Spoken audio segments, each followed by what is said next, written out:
வணக்கம்.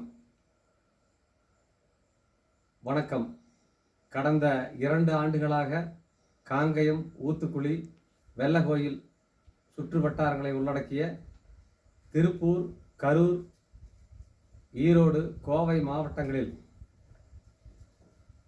தெருநாய்களால் விவசாயிகளுடைய கால்நடைகள் பாதிக்கப்படுவது தொடர்ந்து நடைபெற்று வருகிறது. கடந்த 6 மாதங்களில் 1, 2 ஆரம்பித்து 10, 20, 30 என கால்நடைகள், குறிப்பாக ஆடுகள் தெருநாய்களால் கடித்து கொல்லப்படுவது தொடர்ந்து நடைபெற்றுக் கொண்டிருக்கிறது. இந்த பிரச்சனைக்கு தீர்வு காண கோரி விவசாயிகள் பலமுறை மாவட்ட நிர்வாகத்தை தொடர்பு கொண்டும் இதுவரை உருப்படியாக எந்த செயலும் நடைபெறவில்லை.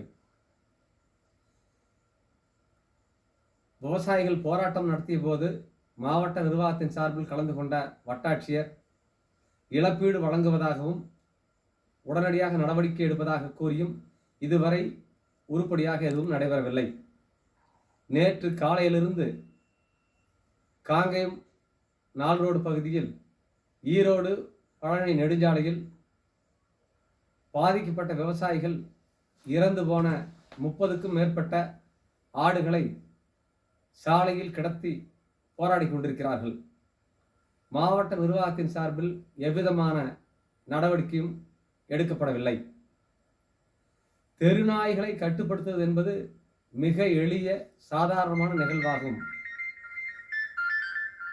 அதை கூட சரியாக கையாளாமல் மாவட்ட நிர்வாகம்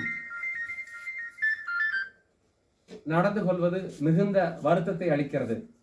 ஆகவே மாவட்ட நிர்வாகம் உடனடியாக இதில் தலையிட்டு இறந்து போன ஆடுகளுக்கும் கால்நடைகளுக்கும் உடனடியாக இழப்பீடு வழங்கும்படியும் போர்க்கால அடிப்படையில் தெருநாய்களை அப்புறப்படுத்தும்படியும் அன்போடு கேட்டுக்கொள்கிறோம். விரைந்து மாவட்ட நிர்வாகம் இதில் நடவடிக்கை எடுக்கவில்லையானால் மிகுந்த சிரமங்களை எதிர்கொள்ள நேரிடும். விவசாயிகள் தங்களுடைய கால்நடைகளை வளர்க்க முடியாத சூழல் ஏற்படுமானால் அதனுடைய விளைவுகள் என்னவாகும் என்பதை மாவட்ட நிர்வாகம் சிந்தித்து பார்க்க வேண்டும். வெறிநாய் கடியால் பாதிக்கப்பட்ட விவசாயிகள் தங்களுடைய கால்நடை தொழிலை கைவிட்டு விட்டால் வருங்காலத்தில் பால் விலையும் இறைச்சி விலையும் கட்டுக்கடங்காமல் அதிகரித்துவிடும் என்பதை மாவட்ட நிர்வாகம் கவனத்தில் கொள்ள வேண்டும். ஆகவே உடனடியாக மாவட்ட நிர்வாகம் இதில் தலையிட்டு இறந்து போன ஆடுகளுக்கு சந்தை மதிப்பில் உடனடியாக இழப்பீடு வழங்கவும் போர்க்கால அடிப்படையில் தெருநாய்களை அப்புறப்படுத்தவும் நடவடிக்கை எடுக்க வேண்டும். அவ்வாறு இல்லையெனில் ஆங்காங்கே தனிநபராக குழுக்களாக போராடி கொண்டிருக்கும் விவசாயிகள் ஒன்று திரண்டு நிர்வாகத்துக்கு எதிராக போராட்டம் நடத்துவார்கள்.